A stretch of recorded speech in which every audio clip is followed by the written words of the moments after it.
Mastery बड़ी सुंदर गीत का संकेत कैला भाई।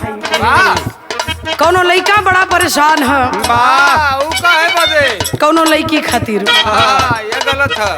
लड़का बड़ा दिन से पीछा कैले है, लड़की भाव देवे के तैयार ना है, लड़का माने के तैयार ना है। लड़किया कहलस कि मान जा, मान जाई बात नीक पड़ी, मान जा। लड़कवा कहे कि ए जान सुना हमार बात, का कहे यह कहे पीछे पीछे तू कब ले घूमही हो,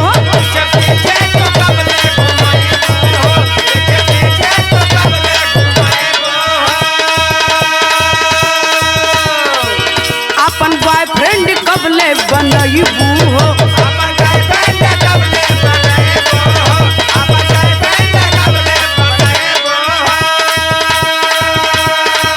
पीछे पीछे तू कब ले घूमही हो, अपन बॉयफ्रेंड कब ले बनही हो। यह जाने खातिर दिल बेकरार बा,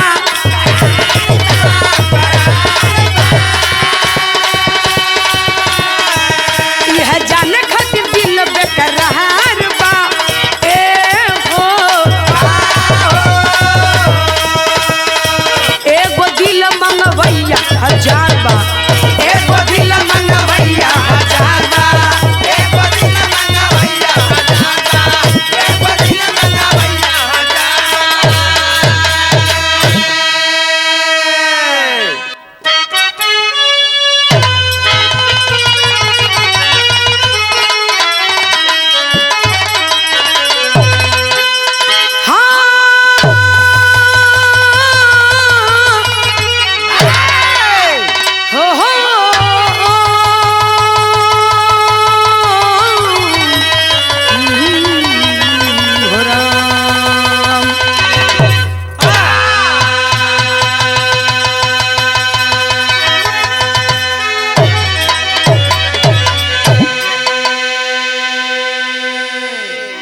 गौर करेंगे बाबूजी। हम गाई घानी तुराज अपने साथियों की आवाज में बिरहा आप लोगों के बीच में भेजत बानी ओपी म्यूजिक के माध्यम से।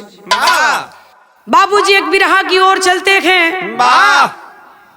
ऐसन बिरहा, ऐसन कहानी, ऐसन कांड जवन ए समय चर्चा का विषय बनल बा। जिस धरती को, जिस जिले को बड़े गर्व के साथ नाम लिया जाता है, जिस जिले का नाम इतिहास के पन्नों पर अंकित है, मैं उस जिले का नाम लेने जा रही हूं। जिस जिले का नाम इतिहास के पन्नों से निकाल दिया जाए तो शायद इतिहास का पन्ना अधूरा हो जाएगा। जिस जिले का नाम है शहीदी धरती जिला गाजीपुर, उसी जिले के अंतर्गत एक थाना आता है मर्द थाना। मर्द थाना की एक कहानी है, आगे हम आपको विस्तार पूर्वक बताएंगे। कहानी के माध्यम से दुनिया को हिला कर रख दिया इस कहानी ने, इस कांड ने। जिस विरह का शीर्षक कवि जी ने लिखा, माता बनी कुमाता। आज तक दुनिया में आप लोगों ने सुना होगा पूत कपूत हो जाला, लेकिन माता कभी कुमाता नहीं बनती है। लेकिन आज वही अभागिन माँ कुमाता बन चुकी है।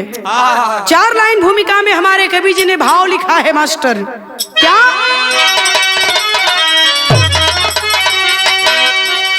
तो लोग कहते हैं माता न होती कुमाता, भले लाल उसका हो जाए कसाई। पूत को पूत हो इस जहां में भले, पर कलेजे से अपने लगाती है माई। माँ के आंखों का तारा सुवन उसका होता, तो जन्म दे बड़ा करती अमृत पिलाई। मगर एक महता कुमाता बनी है, सिया राम मर्द की पापी कसाई।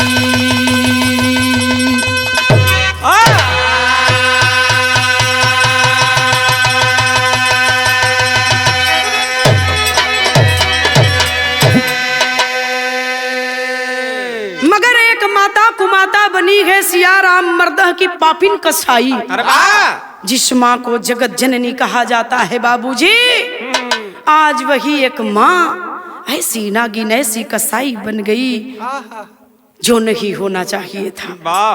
बिरहा में एक लाइन गजल लिखल गई। कौन गीत है मास्टर?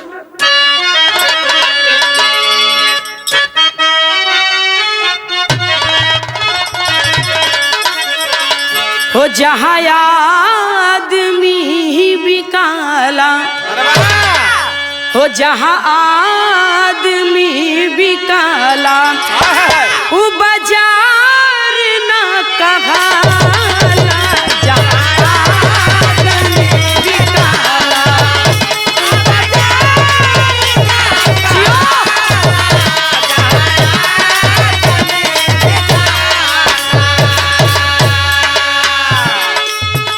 जहाँ आदमी भी काला, वो बाजार न कहाला। जो डूब गया किनारे, जो डूब गया किनारे, मझधार न कहाला। जो डूब गया किनारे, मझधार न कहाला। जो डूब गया किनारे। ई त गीत है बाबू छोड़ दा। लेकिन कभी जी बिरहा के अंदर भाव लिखत हुआ का लिखल गई। अरे कैसे कलम लिखेगी, अरे कैसे कलम लिखेगी जो आज हो रहा है। कैसे कलम लिखेगी जो आज हो रहा है।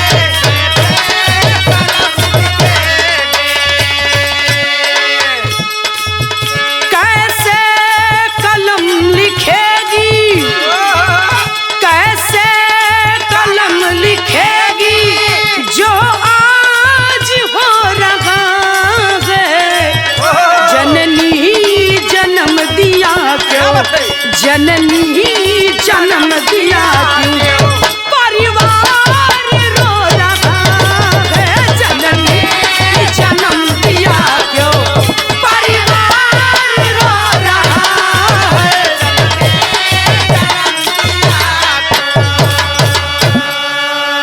बारे कवि का कलम शर्मसार हो गई कि भी कवि की कलम इस गाथा को लिखने में। वाह। क्यों जन्म दिया रे माँ तूने जब तुझे यही करना था।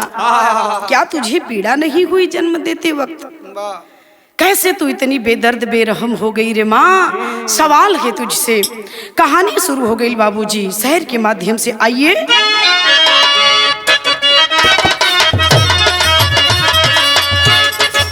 कसाई माता ने एक ममता को मरोड़ा है, मिसाल क्रूरता का जग में ऐसा छोड़ा है। कलह दाम्पत्य का इस स्तर पे भी जा सकता, अपना क्रोध अपने आप को भी खा सकता। मर्द थाना जिला गाजीपुर में आता है, वही हमीरपुर गांव की एक गाथा है। किसान राम बच्चन जी के दो औलाद सही, अजीत फौजी अमित घर पे ही आबाद सही। उन्हीं की बड़ी बहू नीतू की नादानी है, उन्हीं के बड़ी बहू नीतू की नादानी है, उन्हीं के बड़ी बहू नीतू की नादानी है। तीन संतान की वो माँ बनी बेगानी है।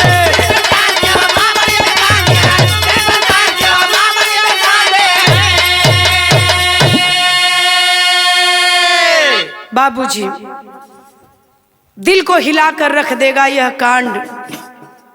मैंने बताया कि शहीदी धरती गाजीपुर थाना मर्दा की ये कहानी है।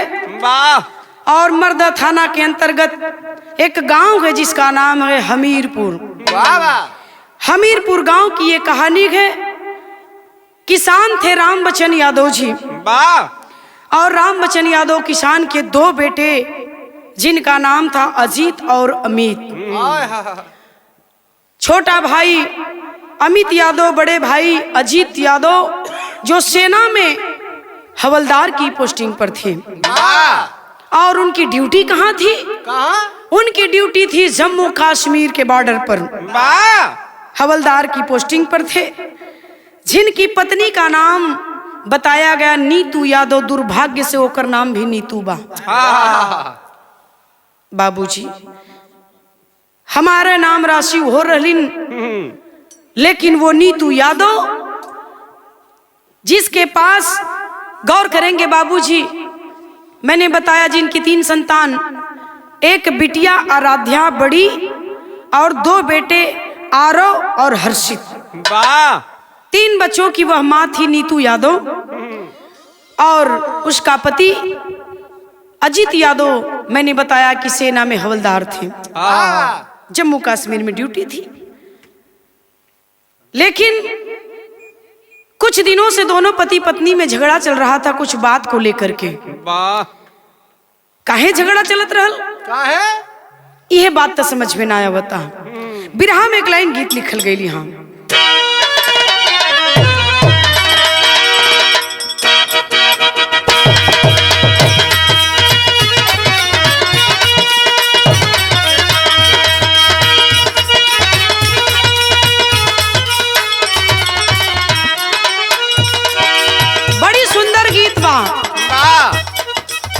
कौनो लइका चाहे कौनो लइकी, दोनों में बड़ा प्रेम बा। कहत बा का कहे? तोहरा के दुल्हा बनावती मजनुआ रे, तोहरा के दुल्हा बनावती मजनुआ रे, तोहरा के दुल्हा बनावती मजनुआ रे, तोहरा के दुल्हा बनावती मजनुआ रे,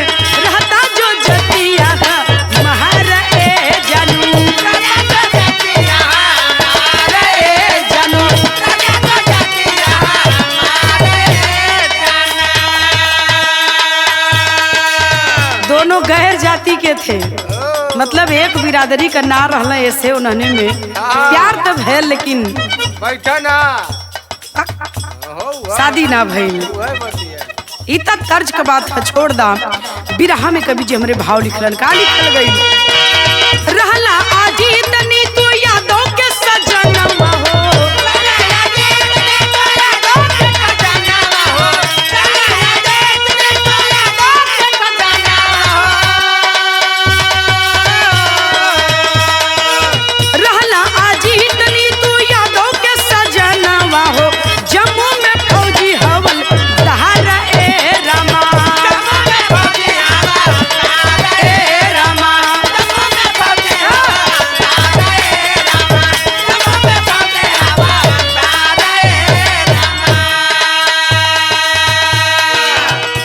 जम्मू में फौज पे हवलदार की पोस्टिंग पर थे अजीत यादव जी, जो नीतू यादव के पति थे।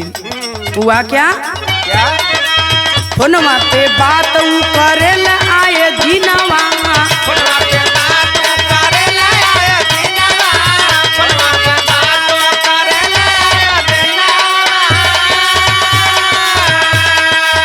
पूरे परिवार कहो रखी हाजिया नवा,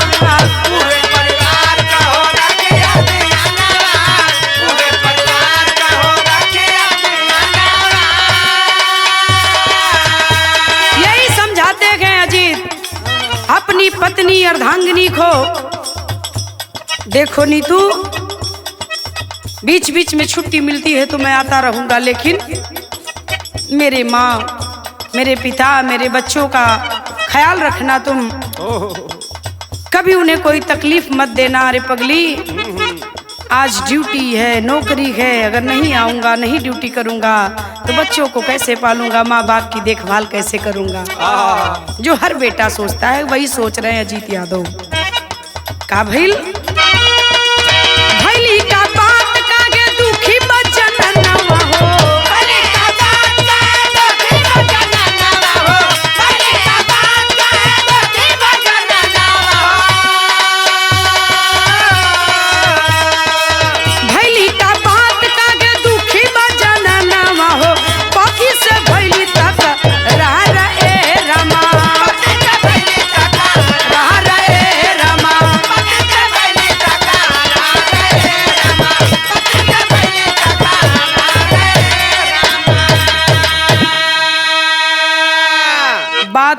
ही दोनों पति पत्नी में कुछ विवाद शुरू हो गया। वाह और जब विवाद शुरू हो गया तो बिरहा में एक लाइन गीत लिखल गई मास्टर।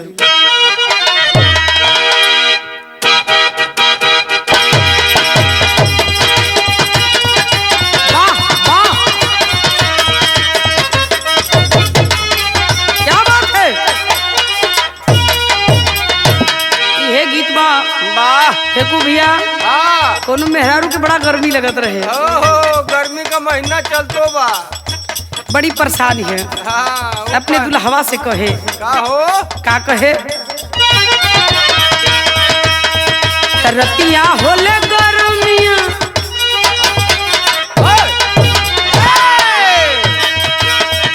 रतिया होले गर्मिया ना डोले पवनवा ना।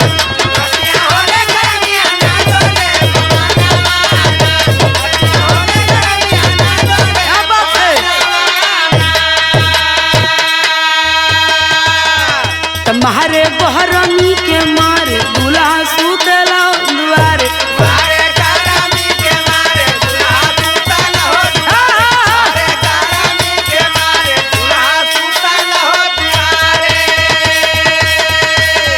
तुम्हारे बहरमी के मारे दूल्हा सुते लगो दुआरे, हमके सासन नदी मारली नहनवा ना।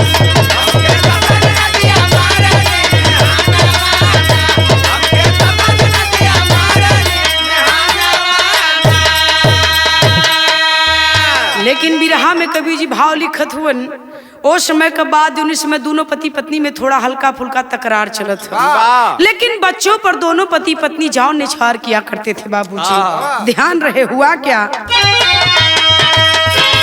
बोल पड़ी है नीतू अपने पति से का कहलिन, तो मनवा कर के मरती मारी कुल ललनावा ना। मनवा कर के मरती मारी कुल ललनावा ना।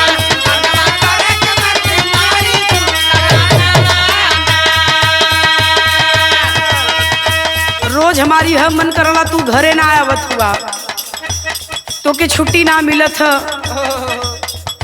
आई ना अबा तो कबो जान दे दे लइकन का जान ले ले। इस बात को वह कहा करती थी अपने पति से, बार बार कहा करती थी।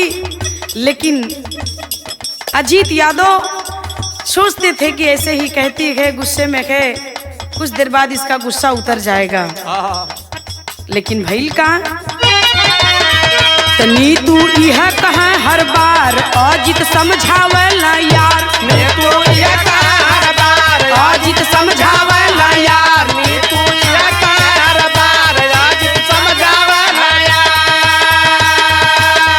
तनी तू यह कहा हर बार अजीत समझावला यार। दिनवा शुक्रवार का घट गई घटनावा ना।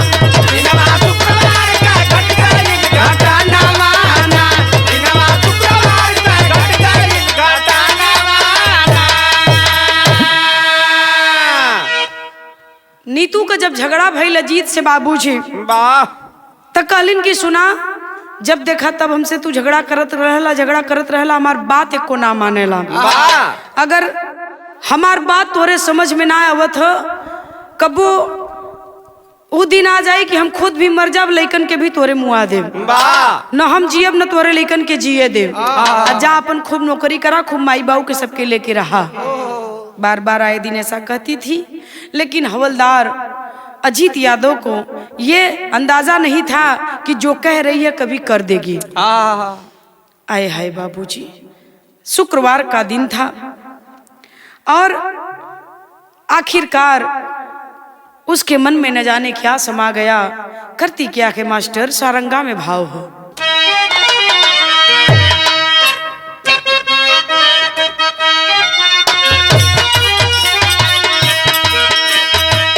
पत्नी से मन मोटाव रोजाना बढ़त बाया, रोजाना बढ़त बाया। बाकी संतान से बा प्यार जी। पति पत्नी का आए दिन झगड़ा होता चला जा रहा है, लेकिन संतान से दोनों को प्रेम है। मैंने बताया नीतू नई हर से आईली जुगती गज बैला गईली जुगती गज बैला गईली लिहली खरीदायक का तारजे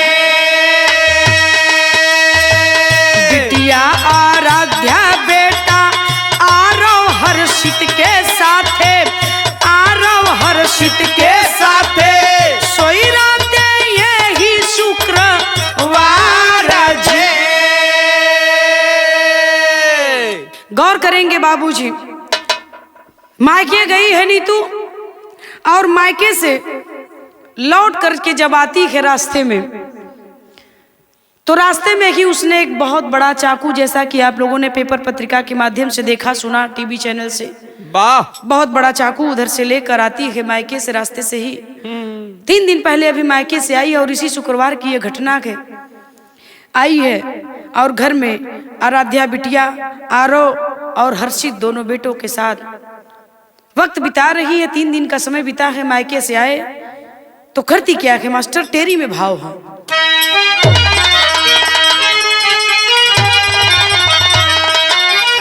अरे कसाई अरे कसाई अपनी माई बन गई, अरे भैया कसाई अपनी माई बन गई। कलयुग घोर शुरू बा कहाँ जमाना जाई अरह जाई अरह जाई।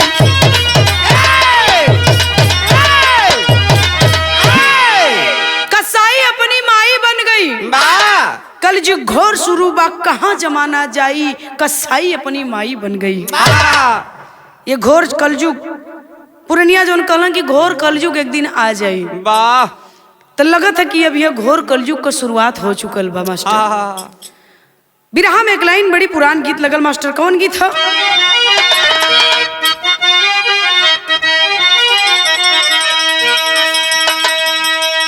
अरे पातर ही राम जी के, अरे पातर ही राम जी के पातर बा कमरिया रामा पातर ही राम जी के पातर बा कमरिया रामा पातर ही राम जी के। लेकिन बिरहा के अंदर कवि जी लिखत हुन बाबू भैल का बेटी बेटवन के अपने बेटी बेटवन के अपने सुताव मतरिया रामा बेटी बेटवन के अपने सुताव मतरिया रामा बेटी बेटवन के अपने सुतला के बाद लिहली सुतला के बाद लिहली हाथ में कटरिया रामा सुतला के बाद लिहली हाथ में कटरिया रामा सुतला के बाद लिहली। अपने ही पास उस नागिन ने अपने तीनों बच्चों को अपने ही बेड पर सुलाया है। उन बच्चों को नहीं पता कि जिस माँ के पास हम रोज सोते थे आज भी सोए हैं, वही माँ आज हम लोगों की काल बनकर बैठी है। क्या पता था उन बच्चों को, और वही माँ आज काल बनकर के बेड पर बैठी है, सोई है। अबोध बच्चे अपनी माँ को कलेजे से लगाकर सीने से लगा करके माँ के आंचल को ओढ़ करके सोए हैं माँ के पास। गौर करेंगे बाबूजी, इस दुनिया इस जहान में इस संसार में अगर सबसे सुरक्षित कोई स्थान है तो वो है माँ का आंचल। माँ के आंचल से अच्छा सुरक्षित स्थान अपने बच्चों के लिए कोई दूसरा नहीं है। होता क्या है मास्टर, नींद के आगोश में हो गोयल ललनवा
बाहर कसाई मथारी जिस बच्चों को अपने आंचल से अपने कलेजे से लगा करके रोज सुलाती थी, आज उसी माँ ने अपने बच्चों को अपने पास सुलाया तो जरूर, लेकिन उस पापी मतारी ने अपने ही बच्चों को जो कटार लेकर आई थी बाबूजी, उसी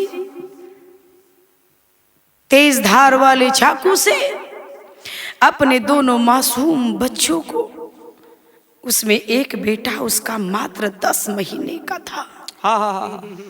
अरे पापिन, कैसे तेरा कलेजा उस बच्चे की गर्दन पर उस चाकू को चला पाया? अपने ही दोनों बच्चों के गर्दन को उस चाकू से खच खच काट देती है। बगल में उसकी बेटी आराध्या सोई है जो मात्र 8 साल की है। बारे पापिन मतारी बहिल का मास्टर कवि जी लिखत हुआ कि पापिन माई हो, कि पापिन माई हो, दोनों बेटवन के दिहली काट। पापिन माई हो, दोनों बेटवन के दिहली काट।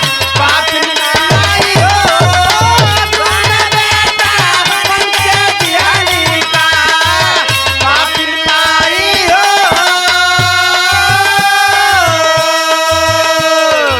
सिंगार दानियो बेड के नीचे दिहली लाश छिपाई, ओ रामा दिहली लाश छिपाई, ओ रामा दिहली लाश छिपाई। बगल बिटिया राधा पूछो, बगल बिटिया राधा पूछो, नहीं समझ पाई कि पापिन माई हो, पापिन माई हो। सो गईली फिर तान के चद्दर खाट। पापिन माई हो, तान के चद्दर खाट। पापिन माई हो,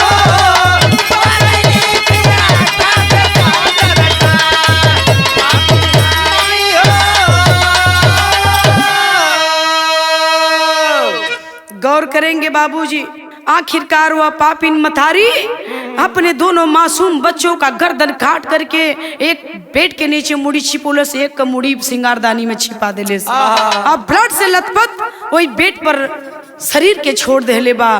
बगल में 8 साल की बेटी आराध्या सोई है और वह पापिन मतारी फिर दोनों बचवन का गर्दन कटले के बाद छिपा करके चद्दर तान के सो गई बच्चों के पास।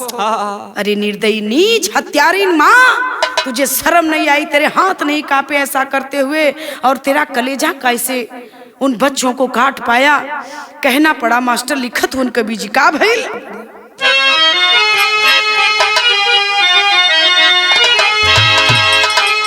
तय अपने हाथे लुटा के आपन, अरे दुनिया वो कसबिनिया हो, अब वही रूम में सो गईली पपिनिया वो कसबिनिया हो।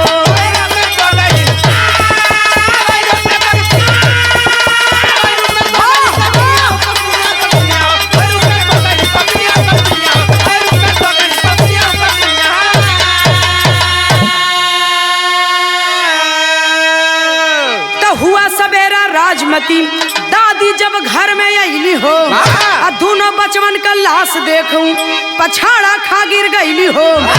उठ गईली आराध्या तबले मुनिया वो कसबिनिया हो, राम बचन का उजड़ गईल पर दुनिया वो कसबिनिया हो।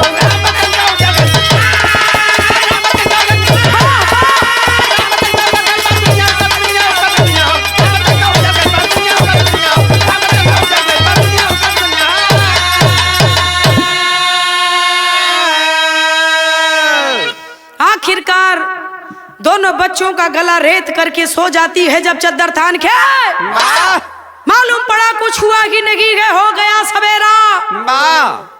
अपने तो बाथरूम चली जाती है और जब नीतू के सास और बचवन का दादी ऐलिन कमरा में रोज की भांति अपने बच्चों को जगाने के लिए राजमती जिनका नाम था जब वो दादी लइकन कहनी लइकन के अपने जगावे बदे अपने बचवन के वो बेड पर देखली दोनों बचवन के शरीर खून से लथपथ। अब आँख हो गई, छाती पीट पीट के रोवे लगे। बगल में सोई आराध्या 8 साल की बिटिया उठ जाती है और जब देखती है अपने भाइयों को छत बिचत लाश, तुरंत वो 8 साल का बिटिया बेहोश हो गई। रोवाई सुन करके दौड़ के बाहर से बाबूजी राम बचन यादव ऐलान, देखलन अपने बचवन का लाश, छाती पीट पीट के दोनों पति पत्नी रोए लगलन। अगल बगल का लोग और रोवाई के सुन के दौड़ के आयल हुन। बाबूजी बाथरूम से निकल करके आती है वो नागिन कसाई नीतू, उन बच्चों की माँ। पूछ बैठे राम बच्चन, ये कैसे हुआ, किसने किया मेरे बच्चों की ये हालात? निर्दुम कसाई माँ तुरंत जवाब देती है, ये किसी और ने नहीं किया, मैंने किया गया। अपने बच्चों को मैंने अपने हाथ से काटा है। दोनों बुढ़वा बुढ़िया छाती पीट के वही अपने दोनों पोता के लाश लेकर के रोए लगलन। बाबू आराध्या बिटिया 8 साल की वही बेहोश पड़ी है। अगल बगल के लोग दौड़ पड़े हैं। आखिर सुबह सुबह इतना चीख पुकार रोवाई राम बचन के घरे में कैसा नावत बा। दौड़ के लोग गईलन बाबू, जब जाके देखे ये हालात के रोंगटे खड़े हो गए, पैर तले से लोगों के जमीन खसक जाती है। सोचने पर मजबूर हो गए लोग कि अरे चिल्ला चिल्ला के कहत बा नीतू की दूसर कोई ना, अपने बचवन का गला काटे वाला हम बनी, अपने बचवन का गला हम कटले बनी। सारे लोग एक ही सवाल करते हैं कि आखिर तू कैसी माँ है, कैसी माँ है, तूने अपने इन मासूम बच्चों का गला अपने हाथ से काट दिया, तेरे हाथ नहीं कांपे? लोग सवाल कर रहे हैं बाबू, लेकिन वह बैठी है निर्दुम, कह रही है मैंने अपने बच्चों का गला काटा है, कोई क्या कर सकता है मेरा। मैं तो इस बिटिया का भी अपने काटने जा रही थी, लेकिन फिर मेरे मन में ऐसा पता नहीं क्या आया, मैंने उसे छोड़ दिया। काट दूंगी इसे भी और अपने आप को भी काट दूंगी। गौर करेंगे बाबूजी, ये दुनिया ए जहान में जौन माई अपने बचवन के अपने कोख से जन्म दे ले बा, अगर वह माई अपने बचवन के काटे लगी तो हम फिर सुरक्षित कहाँ हैं बाबू। और जब यही करना था तुझे तो क्यों तूने अपने कोख से अपने बच्चों को जन्म दिया रे पापिन? क्यों नहीं जन्म देने से पहले सोचा, और जन्म दिया भी तो उसी वक्त गला दबा दिया होता? सवाल है मेरा। तो कहना पड़ा, कवि जियाला के भाव में लिखते हैं कि मास्टर क्या लिखे,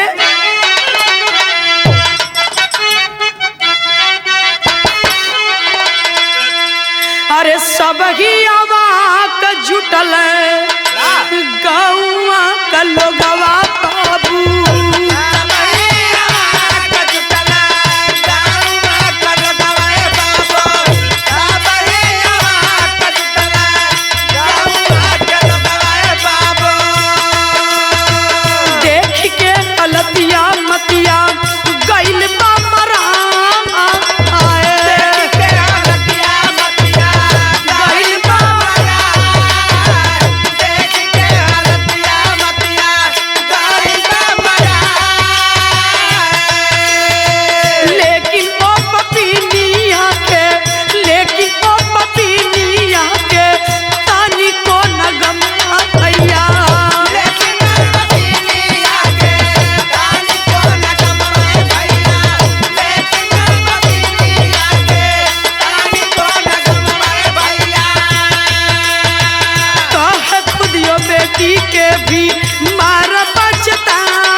थाने पर खबर जाती है, प्रशासन के लोग दरवाजे पर आ जाते हैं और जब देखते हैं इस हालात को, प्रशासन के लोग बड़े ही कड़े दिल के होते हैं, लेकिन उनका भी दिल पसीज जाता है। इस हालात को देख करके प्रशासन के लोगों का भी रूह कांप जाता है। बाबूजी सोचने लगे कि अरे बाप रे बाप, ऐसा इसने कर दिया, दो बच्चों का गर्दन काट करके। पता चलल गर्दन कहाँ है, तब बतावत छे कि वह सिंगरदानी में रख ले हिला, एक ठे वह बेडे के नीचे रख ले हिला। क्यों काटा तूने इनका गला? कलश की काट दिया मैंने साहब, किसी और ने नहीं, अपने बच्चों का गला मैंने ही काटा है। और मैं पहले से भी अपने पति से बार बार इस बात को कहती थी कि अगर मेरी बात को नहीं मानोगे, इसी तरह से मुझसे झगड़ा करते रहोगे, तो मैं अपने बच्चों का गर्दन काट दूंगी, अपना भी गर्दन काट दूंगी, जान ले लूंगी इन लोगों की और अपनी भी जान ले लूंगी। बार बार मैं इस बात को कहती थी। इस बच्ची को भी मैं अपने काटने वाली थी, लेकिन प्रशासन के लोग जब इस बात को जान गए कि इसने ही अपने बच्चों का गला काट दिया, हाथ में हथकड़ी लग जाती है कि उस नागन के हाथ में हथकड़ी लग जाती है। बाबूजी खबर जाती है हवलदार अजीत यादव को कि तेरे घर ऐसी ऐसी घटना घट गई। अरे बाप रे बाप, जौने लेखन के हवलदार अजीत यादव मासूम से बच्चन का मुंह देख के घरे से गई रहलन। आज 10-12 महीना का दिन बीतल है, अपने बचवन के छोड़ले और वह सूरत दिल पे दिमाग पर आंख के सामने नाचत बा। लेकिन पापिन नीतू यादव के हाथ में हथकड़ी लगा करके प्रशासन के लोग थाने में लेकर जा रहे हैं।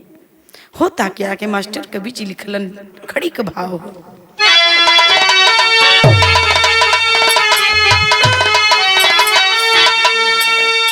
तब पत्नी जेल गईली, अरे पत्नी जेल गईली बेटवन के, अरे उठल लसिया चित से बिसरा ना लाला नवा चलत बा आसिया।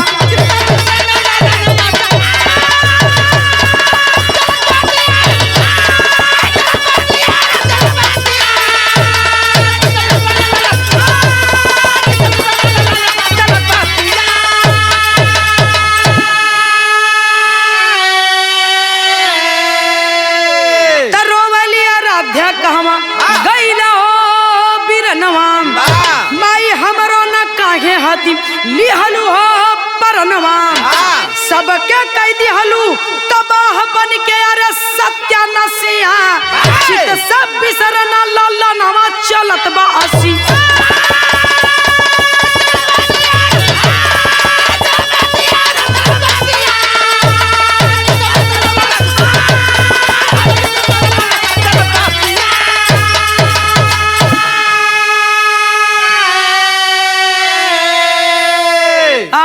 की मासूम बिटिया आराध्या जब मां जेल की ओर जाने लगी, हाथ में हथकड़ी लगी है, रो रो करके कहने लगी कि माँ तूने मेरे 2 भाइयों को काट दिया, मुझे क्यों छोड़ दिया? मुझे भी काट दिया होता। रो करके 8 साल की बिटिया माँ से कहती है, कहना पड़ा मास्टर तन्नी तू गईली जेल घर आवला सजनवा हो, 7 अप्रैल शुक्रवार का घटली घटनवा हो, मांग होले दे दे पापिन के, अरे प्रशासन फसिया चित सब बिसरना लाला नवा चलत बा आसी।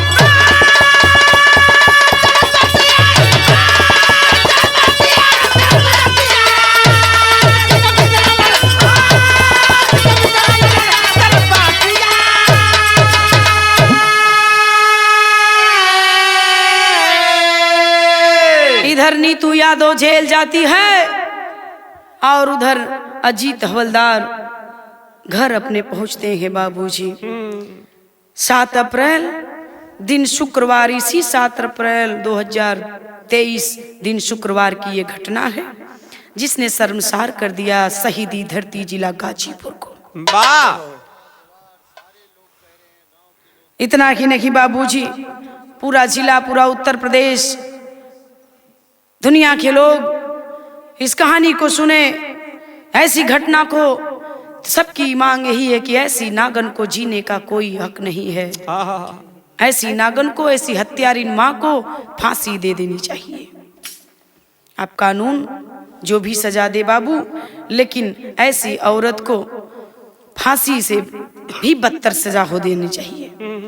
और ऐसा नहीं करना चाहिए। अगर एक माँ ही हत्यारिन बन जाएगी तो फिर बच्चे कहाँ जाएंगे। ए लिए कहे के पड़ल बाबूजी। कहानी यही खत्म, खानदान का परिचय है मास्टर। गुरु बिहारी गुरु रमन ऐसे भी नीच वतन में, श्यामा सीताराम भरत जी विश्वनाथ के मन में, कसाई अपनी माई बन गई, नीतू सिया राम ये कहाँ जमाना जाई।